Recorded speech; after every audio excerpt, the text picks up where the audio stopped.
we worked in a way that I didn't get a chance to see any of you, really. Well, you wouldn't let me make eye contact with you, and neither would Henry. So that was a bit of right. Well, that's tougher contract. Yeah, but I'm trying not to right now. But Yeah.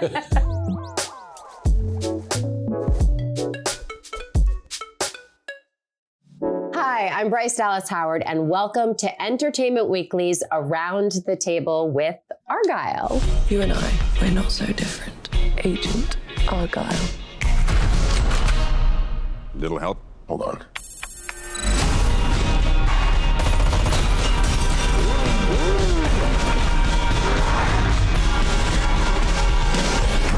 The book is phenomenal, sweetie, but what happens next? It's called a cliffhanger, Mother. Elly, it's called a cop-out. I watched Romancing the Stone with my daughters during lockdown, and they said, why don't you make a movie like this that we can watch and we can enjoy? And there was the serendipity of me getting this book there, book one, and a very good script from Jason Fuchs. And we came together and thought we would take book 4, believe it or not. George Lucas is my hero. It worked for him starting with episode 4.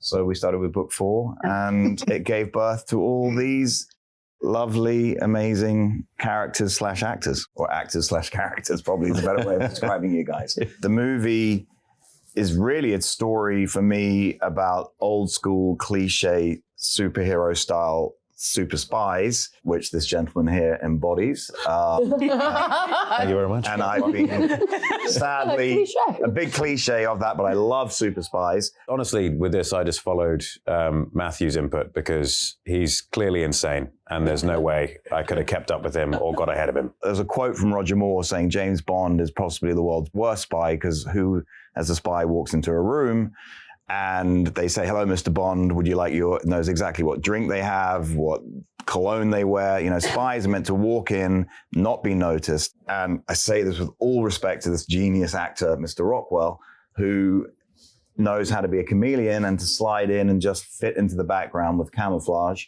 and be the best spy in the real world. So it's real world spy, fantasy spy. In the middle of them is the poor author who thought this was the way it was, but then finds out this is the way it is, and together create a whole new illusion for her to navigate. How disappointing. What a rude awakening.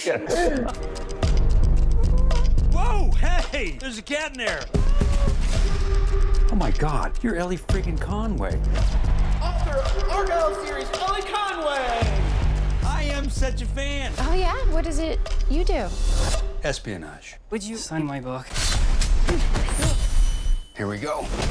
It's so exciting to be in a room here with everyone because it's like a reunion. And that's one of the things that's best about doing press is that you get to reunite with your friends you went on an adventure with. Yeah. So, yeah.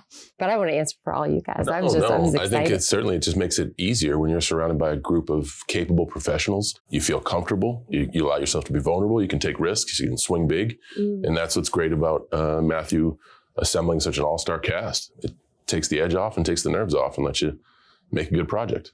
Yeah. I mean, I was really nervous. I mean, I made West Side and like a couple other things, but I hadn't, like, the world hadn't seen anything. And I was like, how do I get everyone to like me? I just want to be good at my job. So I was very nervous. I saw these two. Yeah. Yeah. Right. That's pretty much it. But I knew everybody else was in it. I saw Henry one day when I came by set to visit the set designer. Not even, the actors and talk. But just knowing everyone was in it was a great thing for me. Really cool. So I had a good time. Same for me. I have a restraining order with most of you. We're breaking that now, but I was only allowed to work with Sam and Bryce. That was my quota. And that cat. That damn cat. Thank God the cat's not here for once. It was a pain in the ass, that cat, from start to finish. Always wouldn't come out of its trailer, getting in my light all the time. Whose cat is that? Chip is Matthew and Claudia's. Cat. Yeah, I don't like cats. I love cats. But he lives in your house. He lives in your household. I love cats. I love them. Just lost the cat demographic. Restricted to one room in the house. There you go. That's about a million people. Okay. No, I'm a dog person and I love my dogs. I actually wasn't a cat person before the movie, but Chip won me over. I think Chip thinks he's a dog. So he's Chip's actually a cool cat. He's he's a very cool cat. No pun intended. Yeah. Or pun intended. Here's the thing about Chip, just to like answer this question in a kind of like boring way, because working with animals, working with children, it's really important that the priority at all times is protecting those individuals and making sure that there's, comfort and safety, et cetera, et cetera. By the way, and actors, I've got to be clear. I don't see any difference between that definition. Yes, with you yes, guys, but we have more agency than than an animal or a child, and so and more power. Matthew. Sort of. So we like to think we do. Yeah. And so what was so wonderful about having Chip was that he's like your precious beloved family cat, and I had so much respect for you in this process because, yes, like Chip is totally in the movie, lots and lots. Mm-hmm. And then there are also moments where, there's a CG takeover of Chip because, of course, an animal would never be endangered on a set. Yeah. And then we also had a little like stuffed animal version of Chip. And so it was really sweet because there would be times when, everything was comfortable and good and quiet. And Matthew would come onto set with Chip and he'd be like, it's a little chilly. I'm going to let Chip stay in the trailer and we'll just use the stuffy. So there was so much compassion, for working with Chip. And it was like he was part of the ensemble, That was fear of my daughters. So to be clear, because if I did something wrong with the cat, I wouldn't be coming to work the next day. Yeah, So, good. That's how it should be. Yeah. Who are these people? Real life spies. Why would they care about me? Because you're a goddamn fortune teller, Elly. What you wrote in your new book actually happened, and you kicked a hornet's nest you didn't even know existed. I'm in some really big trouble, Mom.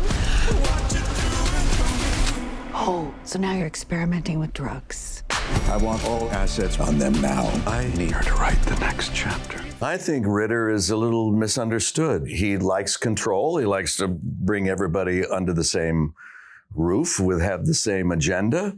And sometimes there are rogue people that get out of control and they have to be brought under, so... Make that case, Bryan. If I had a mustache in this movie, I'd be twisting it. We worked in a way that I didn't get a chance to see any of you, really. I mean, the two of you. Well, you wouldn't let me make eye contact with you, and neither would Henry. So that was a bit of right. Well, that's tougher the contract. but I'm trying not to right now. But all of these characters are extraordinarily layered, and there are 11 twists in the movie, right? You'll get nothing from me. I think it's 11. I think it's 11 twists in the movie, and so it is definitely a bit of a puzzle and a Rubik's cube, trying to kind of like figure out where are we at, because we don't film these movies in order, right? And so it's like, oh wait, what's happened that we haven't shot yet that's going to impact this moment here? So it's definitely a juggle, but totally fun, really fun, because mostly movies are way more basic than this. yeah, constantly confused. Yeah, like playing a really complicated board game. Yeah, That's part of that sort of works method. for a spy movie, right? Yeah. Yeah. It's dangerous to sort of plan for sequels. There's stories that we would like to tell, but this has to do well enough so that we can make a sequel. Look, if everybody loves the film and it does well, we'll make another one. Yeah, go see the movie. Yeah, see Argylle. Go see Argylle. I mean, I genuinely saw the film and was like, yeah! Yeah, I was screaming the whole time. It's like 5 movies in one, and it flies in the best way. And the score is amazing. Yep. Yeah. Good It's music really good choice. music. You know what I mean? Oh, The movie good is singer. She the sang movie it. is like you. yeah. The movie is a triple threat. It's like The movie is a triple threat. It totally Yeah. is. Yeah. Time for you to meet the real Agent Argylle. Oh my God. Oh my God. Oh my God. This has been Entertainment Weekly's Around the Table with Argylle. Check out our film when it hits theaters February 2nd.